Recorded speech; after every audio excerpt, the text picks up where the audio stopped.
મોને છાયો મા તારા પાલવના છાયા દેવો એ બીજે મળશે મને છાયો અરે લાડ રે એકાઈ જશોદાનો જાયો જો અરે લાડ રે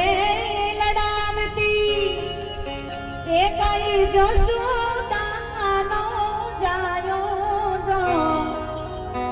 એમાં તારા પાલવના છાયા જેવો એ બીજે મળશે નહીં મને છાયો જ્યારે અમારા કવિ કેદારનાથે ભજન લખ્યું છે એની ગાવું છે ત્યારે કે મારી જનમની દેનારી માડી માને તારી યાદ બહુ આવે મારી જનમની દેનારી માડી માને તારી યાદ બહુ આવે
આવા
ઘરમાં જ હોય એ દીકરો જ્યારે બહાર ગામ ગયો હોય જ્યાર સુધી પોતાના ઘરે ના આવતો હોય ત્યારે પોતાના દીકરાની માં રાહ જોતી હોય ત્યારે શું કહેતી હોય